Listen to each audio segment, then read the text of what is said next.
Tenemos un marzo súper concurrido. Tenemos el día 8 de marzo, el Día de la Mujer Trabajadora, el día 12, el Día del Glaucoma, y a continuación vienen las fallas. Pero yo me voy a dedicar al mes del glaucoma. Marzo va a ser para nosotros el mes dedicado a la revisión de buscar un poco lo que puede sucederle a una persona cuando tiene glaucoma.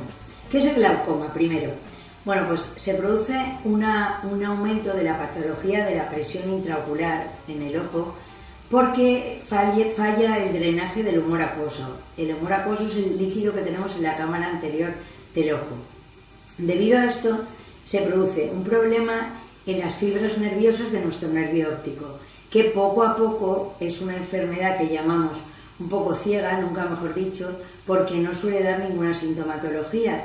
Entonces, a base de hacer una serie de revisiones, podemos detectar si la persona tiene un glaucoma, llegando incluso a afectarle tanto el campo visual, hay muchas zonas que aparecen como puntos nublados o negros, así que se pierde la visión, y también existe otra serie de sintomatología.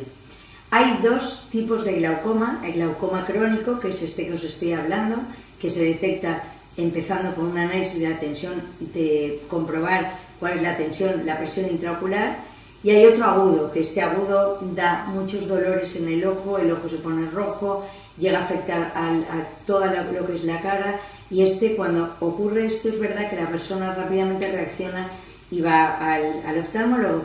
En el caso del otro es una enfermedad hereditaria, con lo cual debemos de hacer una serie de pruebas para saber si nos encontramos ante un caso de glaucoma.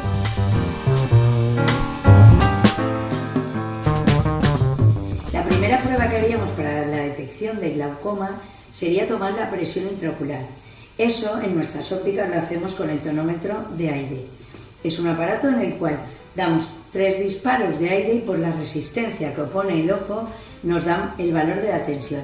Suele ser siempre, o debe ser siempre, menor de 21 milímetros de mercurio. Si da un poco más, automáticamente debemos de referir al oftalmólogo. La segunda prueba sería observar el fondo de ojo del paciente, para lo cual podemos utilizar el retinógrafo. Este aparato nos da una foto del fondo de ojo, como veréis es la retina. Aquí tenemos la mácula, la zona donde se produce la visión, y aquí tenemos la entrada del nervio óptico. En el caso de un paciente con glaucoma, este nervio óptico, esta entrada de las fibras nerviosas hacia el cerebro está dañado, tiene otra forma, diríamos.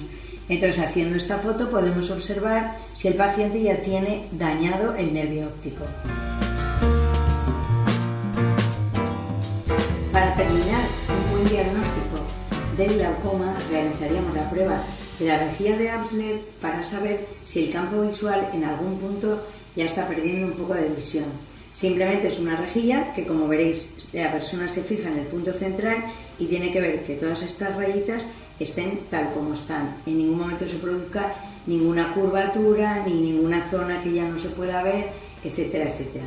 Es verdad que al ser una enfermedad, nuestra misión consiste en, cuando detectamos este tipo de problemas, rápidamente remitir a un profesional, a un oftalmólogo, el cual ya dará el tratamiento oportuno. A partir de este momento estáis todos invitados a pasar por nuestros centros, a hacernos un examen lo más completo posible para prevenir la aparición de glaucoma. Gracias.